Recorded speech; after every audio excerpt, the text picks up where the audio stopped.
અસામાજિક તત્વોના આતંકને। સુરતથી દ્રશ્યો જે સામે આવે છે તે દ્રશ્યો ચોંકાવનારા છે। રાંદેરમાં બે શખ્સોએ હેવાનિયત વર્તાવી।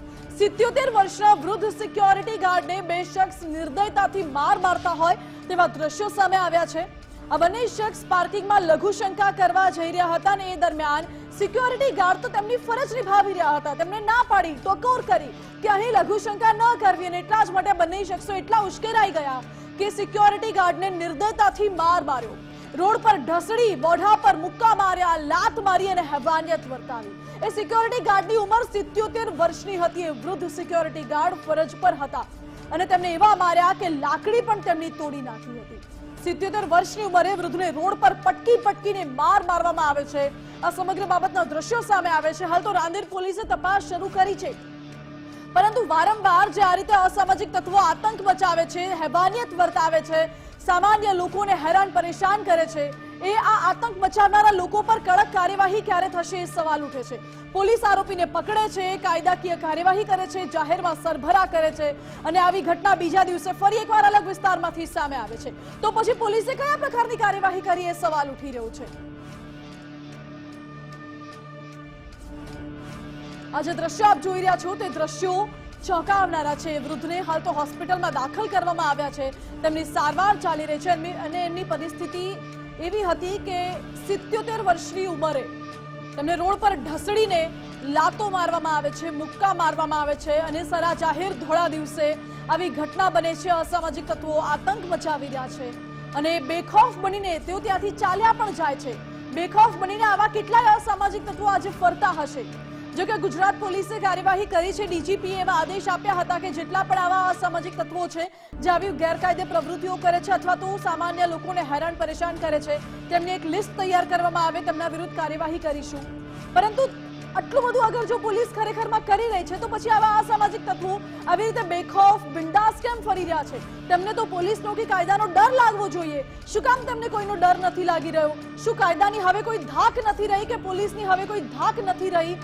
લોકોમાં એ સવાલ વારંવાર ઉઠી રહ્યો છે।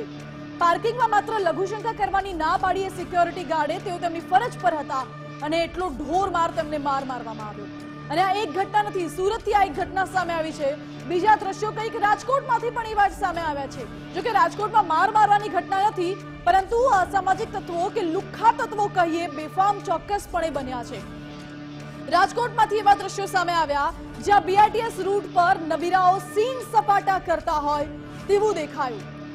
રાજકોટમાં બીઆરટીએસ રૂટ પર, જે રૂટ પર માત્ર ને માત્ર બીઆરટીએસ બસ ચાલી શકે, સામાન્ય વાહનને ત્યાં અવર જવર કરવા પર પ્રતિબંધ હોય છે, ત્યાં ફરી એક વખત બીઆરટીએસ રૂટને મજાક બનાવી દેવામાં આવ્યો હોય તેવા દ્રશ્યો જોવા મળ્યા છે।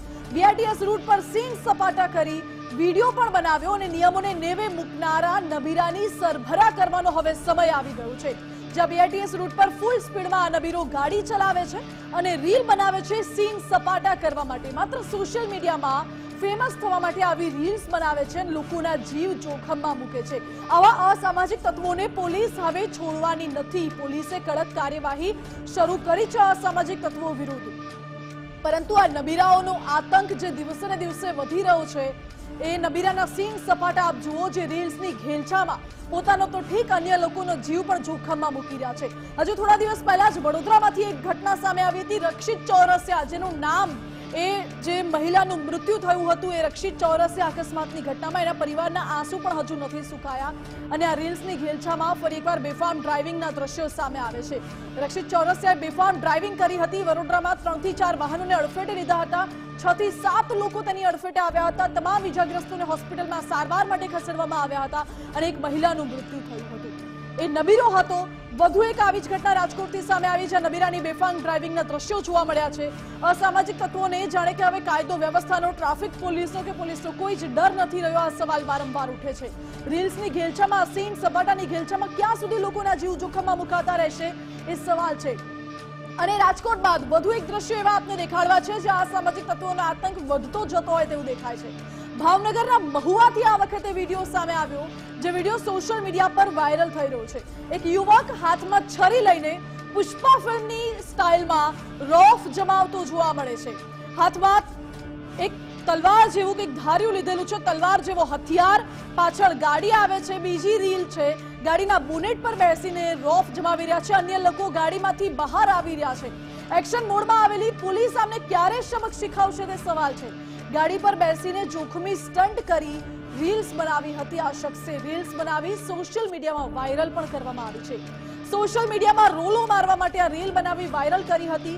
જો કે ગુજરાત ફર્સ્ટ વાયરલ વિડીયોની પુષ્ટિ નથી કરતું, પરંતુ સવાલ એ ઉઠે છે કે શું અસામાજિક તત્વોને કોઈનો ડર હવે રહ્યો નથી? હાથમાં છરી, ધારિયા, તલવાર જેવા ઘાતક હથિયારો હોય છે।